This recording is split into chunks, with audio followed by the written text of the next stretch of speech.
Welcome back to football studio Malayalam. അവർക്ക് football studio മലയാളത്തിലേക്ക് ഒരിക്കൽ കൂടി സ്വാഗതം. അങ്ങനെ ഡ്യൂറൻഡ് കപ്പിൻ്റെ ഫൈനൽ അവസാനിച്ചിരിക്കുകയാണ്. ഒരു കംബാക്ക് വിജയമാണ് ഇന്നലെ സംഭവിച്ചത്.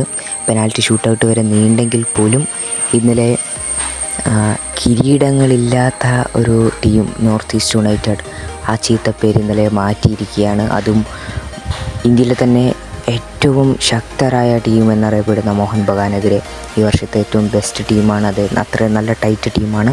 ആ ടീമിനോട് പെനാൽറ്റി ഷൂട്ടൗട്ടിൽ അവരുടെ മെയിനായിട്ടുള്ള ഘടകമാണ് പെനാൽറ്റി ഷൂട്ടൗട്ട്. അവരിൽ വിജയിക്കാൻ അവരെതിരെ കളിക്കുമ്പോൾ വിജയിക്കാൻ പ്രയാസമുള്ള ദൗത്യവും അത് തന്നെയാണ് പെനാൽറ്റി ഷൂട്ടൗട്ടിൽ പിടിച്ചു നിൽക്കുക എന്ന കാര്യം.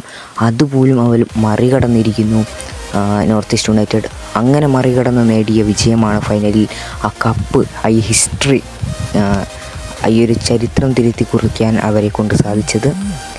ഏതായാലും കപ്പുകളില്ല എന്നുള്ളൊരു കുറവ് കേട് അവരിന്നലെ തിരുത്തിയിരിക്കുകയാണ്.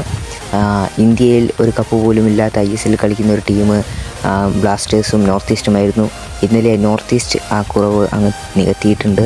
ഇനി ബ്ലാസ്റ്റേഴ്സ് മാത്രമേ ഉള്ളൂ ആ കുറവിൽ ഉള്ളത്. ഇന്ത്യയിൽ ഒരു കപ്പ് ISL ഒരു കപ്പ് പോലും ഇല്ലാത്ത ടീം ബ്ലാസ്റ്റേഴ്സ് മാത്രമായി മാറുകയാണ്. ഏതായാലും നോർത്ത് ഈസ്റ്റ് യുണൈറ്റഡിൻ്റെ ഒരു തുടക്കം മാത്രമാണിതെന്ന് നമുക്ക് വിശ്വസിക്കാം. ISL ഇതിനേക്കാൾ നല്ല പ്രകടനം അവർ കാഴ്ചവെച്ചുകൊണ്ട് തിരികെ വരുമെന്ന് ഉറപ്പാണ്. കാരണം ശക്തരെയാണ് അവരടിച്ചിട്ടുകൊണ്ട് കപ്പ് നേടിയിരിക്കുന്നത്. എൻ്റെ ഒരു ഗസ് വെച്ച് അവർ ക്വാർട്ടർ ഫൈനലിൽ ഉറപ്പായിട്ടും ISL അതിലൊരു സംശയമില്ല. വീഡിയോ വൈൻഡപ്പ് ചെയ്യാണ്. ചാനൽ സബ്സ്ക്രൈബ് വിളിട്ട് നോട്ട് ലൈക്ക് എന്ന് പറയുന്നത് മറ്റു വീഡിയോ ആയിട്ട് കണ്ടുകൊടുക്കാം. Thanks for watching.